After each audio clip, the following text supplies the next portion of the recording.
Hi, everybody. I'm going to try to live up to that introduction. And if I don't, the next talk is about the experts are always wrong. So if I fuck everything up, that means I'm an expert. So it really can't go in a bad direction for me. So this talk is called Looking in a Different Direction. And in my role, I frequently find myself in a position where I am talking to people who either want to get into the industry or they're on the periphery. They're students or there's somebody who's just interested in the industry but not actively in. And one of the questions I most often get is this, is what does a great game look like? Not just a game, but actually a great game. And sometimes it's from parents who are just curious, like, I want to know what a great game is. How can I tell a great game when I see one? And it's this visual metaphor people are always looking for. And for some, it's about a work of art. And for some, it's admittedly about a pile of money, of course. And then for even others, it's about innovation. But for those of us who've been making games for a while, we know there's a very fine line between innovation and what the fuck. And I hope I can swear here, and it's too late now if I can't. Anyway, so when I first got into the industry in 1981, there were basically two measures by which we judged whether a game was great.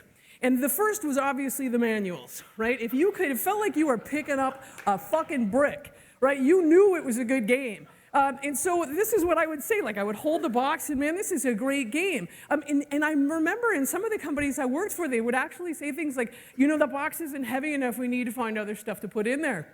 And the Civilization manual, in fact, had 3,000 pages in it when it shipped. No, it was 157, obviously. And another way to tell a great game was amazing graphics. And these were, in 1981, absolutely fucking state-of-the-art graphics.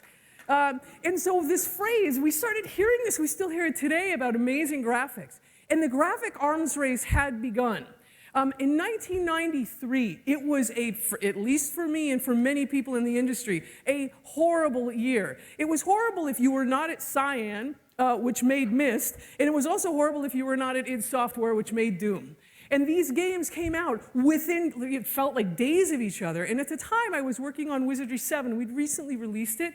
It went on to get 5 RPG of the Year awards. It did great, right? But even then, when I was working on that game, I remember seeing those other two games and having this feeling that the industry had taken this massive graphics leap.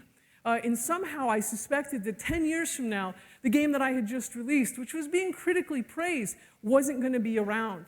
And to me, it felt like I was witnessing a bomb going off. And it was the signal that the graphics arms race absolutely clearly had arrived and graphics were king. And so Shakespeare, I was a big fan of Shakespeare, and I loved his line, the play's the thing. And I'd always thought about that in terms of game design. And then Emerson came along and he said, for fuck's sake, look at all those polygons. Right? And so that changed how people perceived the industry. And so then people started saying things like, oh, the graphics suck, and therefore, if the graphics suck, the gameplay also had to suck. And so in 2001, so obviously Emerson was a complete lie, but this is actually true. So in 2001, we had a kid, and I wondered if I never said to her the graphics sucked, and if somehow she'd never heard it, would she not judge games by their cover? And so as she grew, she starts out, she's playing Ratchet and Clank. It's her big game. I mean, obviously, she played many games. But as she moved from Ratchet and Clank to WoW, she's level 90 in WoW, currently leveling a little bit more. She's hardcore, started her first guild at 12, not that I'm a proud parent. Anyway, these aren't on my notes, by the way. So anyway, she moved on to WoW, and then she later moved on to Minecraft. And once she got to Minecraft, man, I realized once she was there, graphics didn't matter. And you know what's interesting is she never said it. She never once judged games by their cover, and I thought that was fascinating. And so if we take a look at Gordon Freeman, is he any less a character when he's 8-bit? Does he lose his fidelity to you? Does any of your memory of the games in which he appears, is any of that affected? And for me, the funny part is when I asked a friend of mine to make me 8-bit Gordon, when I saw that image, I immediately thought, oh my God, I want to play this game. But I think for graphics, a whole lot of developers, it ended up when I asked developers, it seems a whole lot of them agreed with me that looks were only part of the puzzle. So when I asked them on Facebook, specifically, what does a great game look like? And I said, please, Don't look at anything else. Just answer this question. Don't read any comments. Just answer the questions. And I love some of the answers I got. Adam Orth says, a great game looks like 3 o'clock in the morning, which tells me he's like cutting off early, probably. And for others, I was seeing these things were coming up in the talks, losing track of time, excitement, fear. But a lot of it was verbs and nouns and describing something that was not largely visual. And then, if they did discuss graphics, interestingly enough, it was as a pretense. It was a precursor to some kind of adventure. So Paul Conway had this to say, a great game screenshot looks like it should be inviting, a postcard of sorts. And this is a screen from a game he's working on. And of course, when we're staring at this, what I'm thinking about is what's through that door. That's what I want to go see. That's what I want to get through. And another friend of mine, Kim McAuliffe, she had this to say, you can't tell a good game by looking at it, just looking at it, that is. You have to play it. You've got to experience the game in order to understand it. And so for me, and for many of us, and for the developers in this thread, a great game is all about how it makes you feel. What the hell is that doing there? Good question. We're going to talk about sex for a minute. Now everybody will be nice and awake after lunch. Anyway, so we're going to talk about sex for a minute. And so what does sex look like? Do not answer me. What does sex look like? And then the second question is, what does sex feel like? One is passive and one is active. And is there really any question which one is the most desirable? Of course there's not, right? And games are the same way.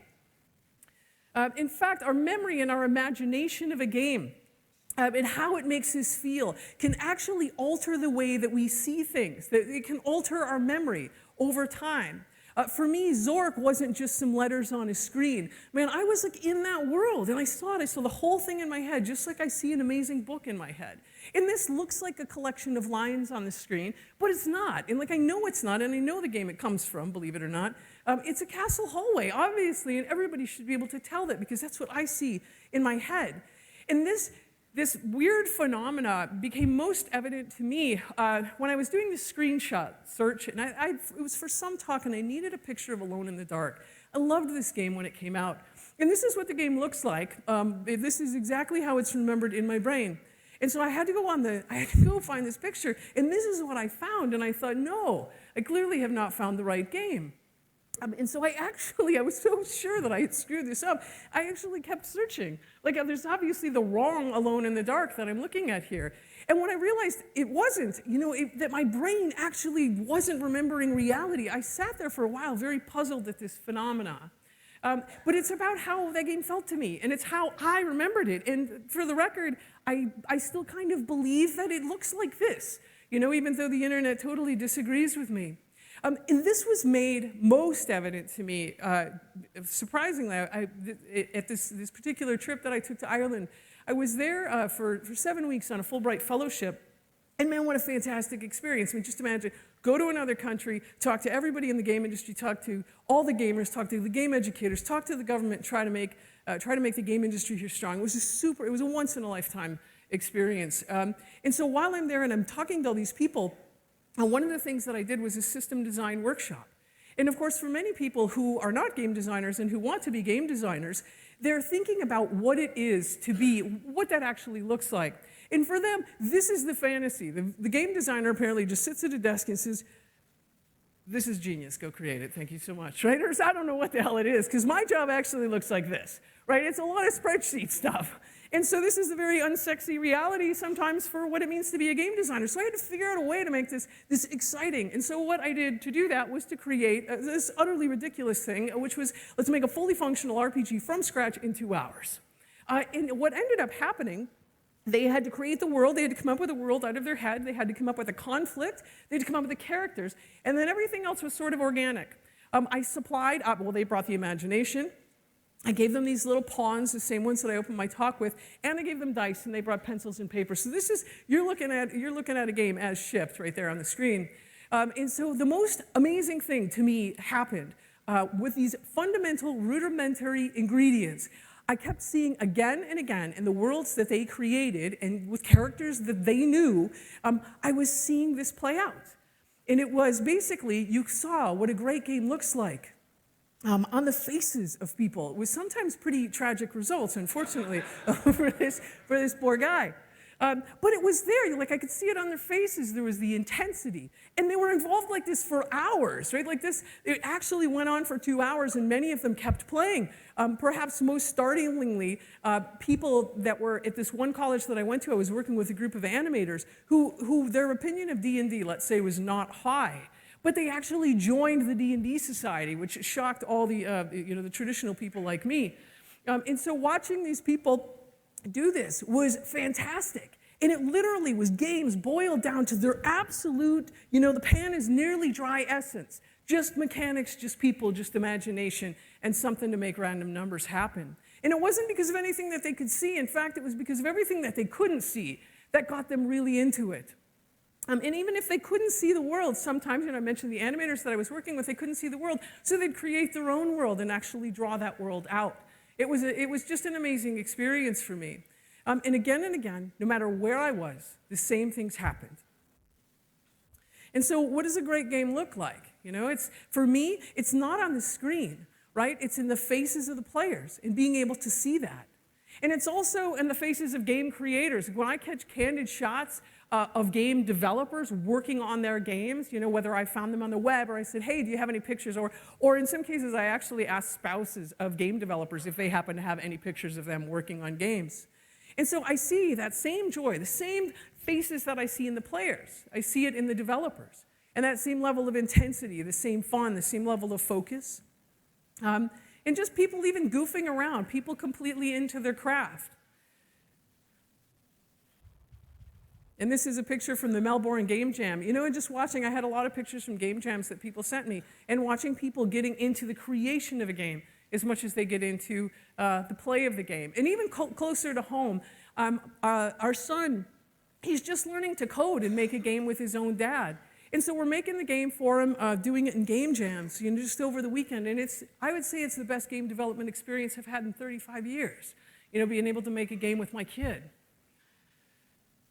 Anyway, so for me, I feel like there's the designer and then the computer and the player, and we're almost mirrors of one another. And there's this border, this computer in the middle through which we transmit these feelings and these experiences that we want them to have. And sometimes that experience is fear.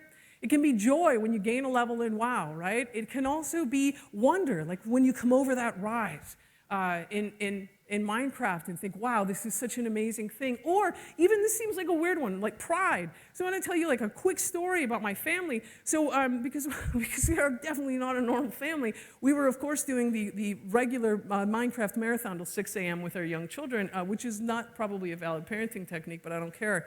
Anyway, so my daughter, she had just created this beautiful pagoda, and she was thrilled with it. She loved her pagoda. She had a perfect view of the ocean. And her little sister, Avalon, came up and built what Mesa referred to, I believe, alternately as a hovel, as she just was not a shed. Avalon built this little sand castle, and Mesa was ticked because it was ruining her view. And so Avalon says to me, Mommy, no, come see this thing that I built. And so I walk with my daughter through the world. And she brings me into this little house she's built, and she doesn't know how to make doors yet, so she hammers down the thing to get, the sand to get in the thing, and then we walk into the thing, and she puts the sand back up, and then we had to step up on top of something else to break out through the roof so we could see her view, and she hadn't understood most of the higher concepts, say, of Minecraft. But following my little kid through the world so she could show me something she had built, even if it utterly ruined the view of my other daughter, I didn't care. Right? It was one of the most beautiful experiences I've had as a parent playing games. Absolutely loved it. And games are also about education, or they give us an opportunity to understand. And sometimes they give us an opportunity to confront things. And the player shows up, basically, and all these things that we want to express to them, none of which may be visual, but the things that we want to express to them, they take those things, and then those things are their experiences. They are a mirror of us, and we are a mirror of them. And the computer, to me, is sort of this weird border in between. There is, of course, and I mentioned it earlier, there's an interesting and a necessary component to, say, a successful game, something we must have, and that gets back to the pile of money. And And I understand that this is the game industry and not the game art movement, where we make games just because we love them so that we can give them away. It happens, right? Like, I know people do that. But we've got to make money in order to stay afloat. And it brought me back to this conversation that I had. I was interviewing for a gig in Chicago. This is about 10 years ago. I was interviewing for a gig in Chicago. And I passed through all the various levels, and now and everybody, somehow I guess I was okay because I'm now talking to the studio head. And the studio head had this unconventional method of interviewing people. And he said, let's take a walk. Okay, so out we go into Chicago, and we're walking through Chicago, and he's interviewing me. And it was just an interesting way to interview. Not that I minded it, I don't know that I'd recommend it, but it was an interesting way to interview. Anyway, we get to this one point, and he stops. We're in a park, and he asks me this incredibly pointed question. And at the time, I guess it seemed like any other interview question in the world, except the fact that I still think about it and remember it 10 years later. And I remember where I was standing even. The fact that I remember that even 10 years later tells me that even then I knew that it was not the average interview question. And the question, as you can see, was this: would I rather make a game that wins lots of awards or makes a lot of profit? And I thought about this question for the longest time. And I stood there. And as I'm thinking about, oh, geez, what do I want to say to this question? I wasn't going to rush it. I guess there's like some part of me, I'm thinking, well, this is the last game I worked on that did this, and I'm weighing the pros and cons. And since the last game I worked on had won 5 RPG of the Year awards, and it seemed to sell well, I thought that might be the answer, right? To me, I guess awards had always equaled success. And so anyway, I said to him, awards. I'd rather make a game that wins a lot of awards. And he said to me, it's funny, because I don't even remember what he said, but that was literally the moment, and I know it was the moment that I lost the job, because I asked somebody later, which I'm okay with, because they hired me back as a contractor. Anyway, but shortly after I said that, my award-winning company, the company I was working at, it closed. And about a year later, so did his, which I'm somehow finding fault with that, right? I think the interesting thing is maybe we were both half right and half wrong, that a game needs to have a little of both to actually be considered a great game. And I don't know anyone, interestingly enough, who makes games just for money. I don't know anybody, and maybe those people exist, and maybe I naturally repel them or something, but I don't know anybody who makes games just for money. And nor do I know any game players who play games just so they can give us money, right? It's all about this sense of passion and this love that we genuinely have for games. I mean, I've been in the industry. I'm 29 now, and I've been here for 35 years. So you can do my complex. I can make an Excel make that work. But anyway, we're doing this because we love games, right? We absolutely love this fucking industry. We love what we do. We love playing them, and we love making them. And again, anywhere I went, I could see that same exact feeling on the faces of the players, again and again and again. And for me, I can also see it on your face. And I hope you can see it on my face and on the faces of your team. Because ultimately, we are what makes a game great. And we are what great games look like. Thank you.